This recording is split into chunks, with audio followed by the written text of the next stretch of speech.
Samedi soir, l'espace culturel de Romba accueillait un spectacle peu ordinaire intitulé « Le jazz fait son cirque ». C'est l'histoire de l'improbable rencontre entre deux mondes qui en apparence n'étaient pas destinés à se rencontrer.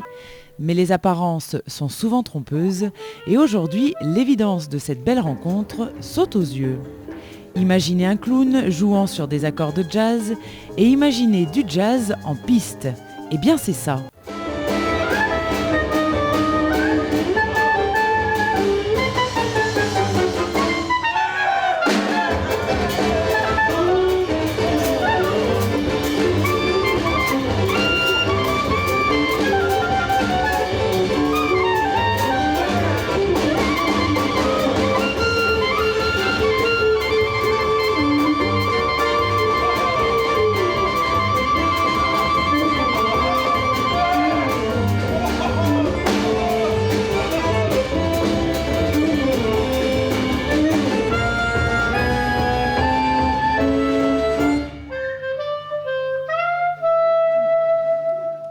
Sur scène, ça se passe pas bien. Et dans la vie, c'est pire. Donc, bon, c'est la dernière ce soir, en fait. Après, on arrête. Hein. En fait, on s'autodétruit après, là, à Rombas. À Rombas, ouais, non. Qu'est-ce qui se passe sur scène? En fait, le premier postulat de départ, c'est qu'on mélange. C'est-à-dire qu'on ne fait surtout pas l'erreur qui consiste à accompagner des clowns, nous, les musiciens. Ce qui était vraiment une très mauvaise idée. Et en fait, on est tous musiciens, on est tous clowns. Même si nous au départ on était un peu moins clown qu'eux, maintenant on est en train de les dépasser en tant que clown. C'est faux. Il reste des débutants éclairés, mais ce sont des débutants. Oui. Non, en fait c'est un concert. C'est vraiment un concert. C'est la musique est vraiment ce qui nous réunit tous les cinq. Et c'est un concert où évidemment qui ne se passe pas tout à fait de façon habituelle pour un concert. Il y a des tas d'événements, des tas d'accidents, des tas d'incidents clownesques évidemment, qui sont autour du geste, du rythme. Voilà. C'est une fratrie, c'est 5 frères. Voilà, il y a ces 5 frères qui essayent de jouer et de faire un concert. Un concert qui n'est pas forcément évident à réaliser et à jouer.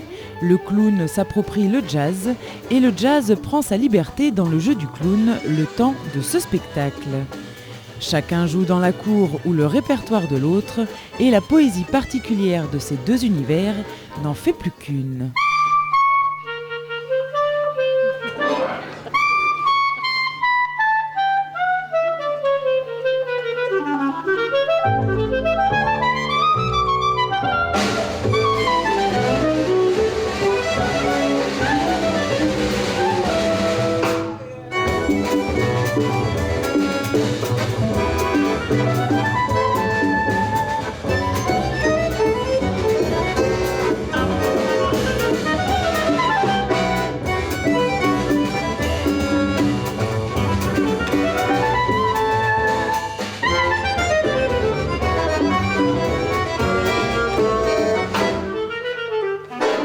C'est très difficile, c'est pour ça qu'on a des très très gros cachets, parce que c'est tellement difficile que... oui, il faut être bien payé, autrement ça n'a aucun intérêt. Voilà. Et ça serait même dangereux.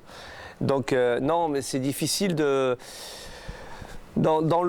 Quand on travaille le clown, mais la musique, on fait toujours plusieurs choses en même temps. C'est-à-dire quand on joue un instrument, qu'on est en public, ça nous faisait beaucoup réfléchir de comment jouer de son instrument en même temps qu'il y ait des situations qui se passent.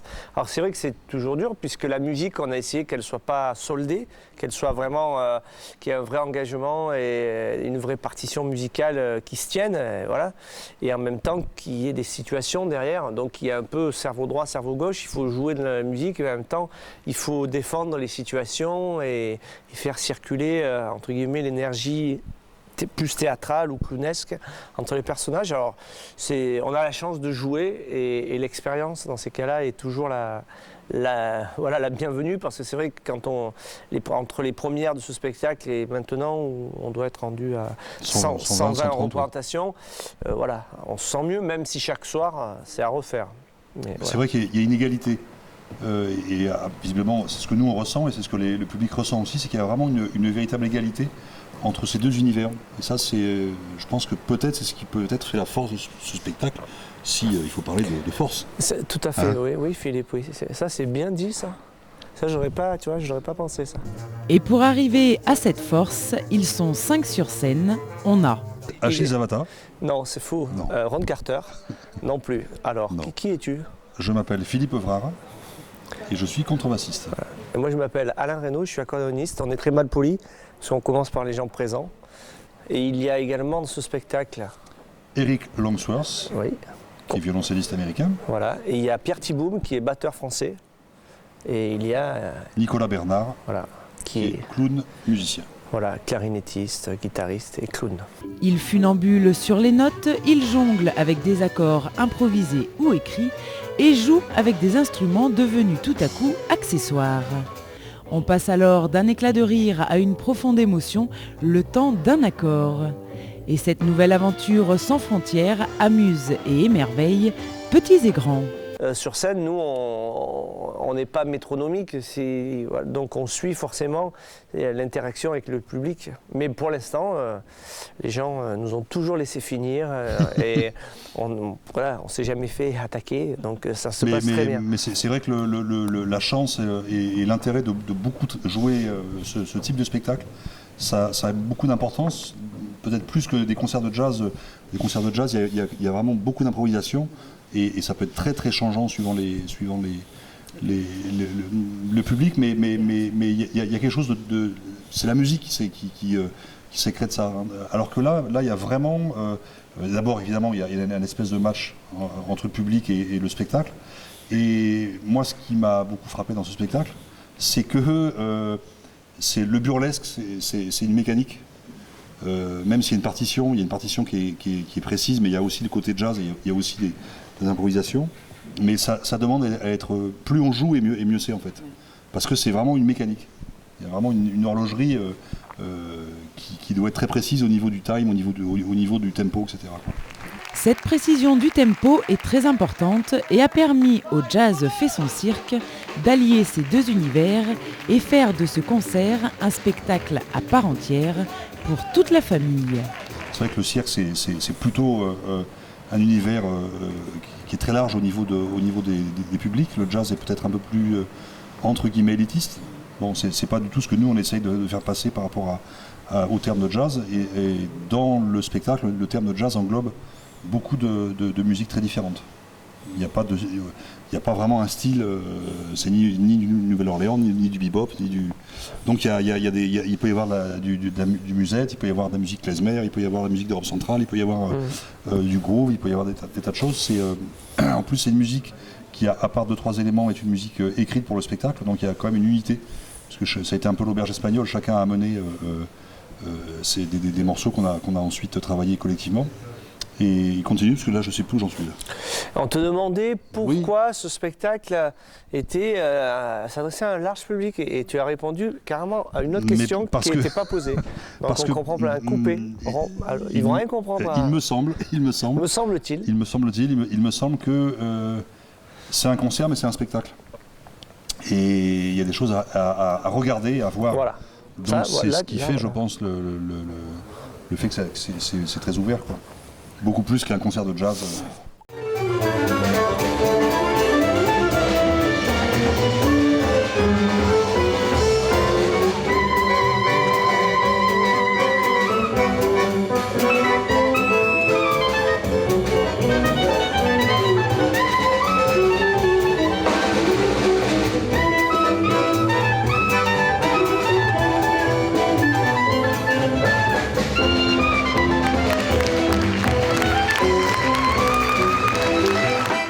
Et pour cette représentation, les artistes ont chacun une préparation particulière. Moi, je fais 250 pompes tous les jours. En fait, ça va des gens qui sont dans leur fauteuil avec leur roman, à des gens qui font du yoga et qui s'étirent. En fait, on vient un peu de deux endroits différents.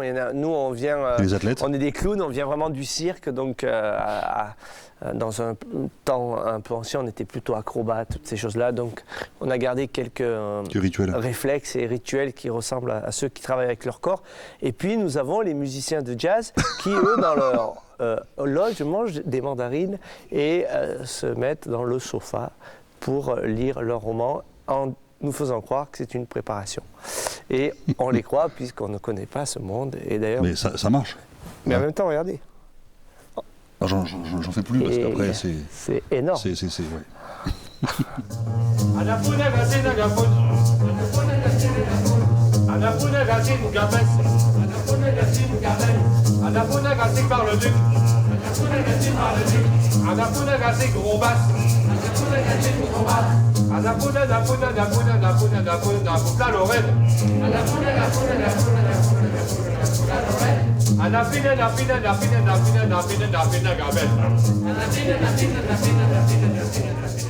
À chacun son style, en tout cas ces artistes ne sont pas en manque de projets pour les mois, voire les années à venir. Les envies, c'est de continuer ce spectacle qui a encore une durée de vie d'au moins une saison ou deux, et puis de réfléchir et d'autres envies, de travailler sur d'autres directions, d'autres projets, de continuer et de prolonger cette famille d'artistes, puisque c'est devenu une espèce de famille d'artistes. En plus, on habite tous la même région.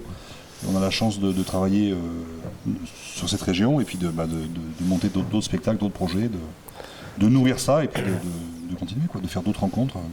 De mettre les choses au service les unes des autres. Jusqu'à maintenant, on était vraiment, nous, dans le clown, et puis les musiciens plus dans la musique. Et là, c'est vrai qu'il y a une interaction, disons que c'est une vraie découverte, hein, en disant on peut quand même, oui, on sent qu'il y a quelque chose à développer, on peut rester ce qu'on est, et en même temps le mettre au service d'autres choses. Ça, il nous semblerait qu'il y ait une piste par là. Maintenant qu'ils tiennent cette piste, il ne leur reste plus qu'à la développer. Et pour cela, Philippe Evrard a un très beau proverbe. Muntaren tanken pueren. Ça veut dire nous monterons tant que nous pourrons. Voilà. C'est le mot de la fin pour moi. Je préfère me taire.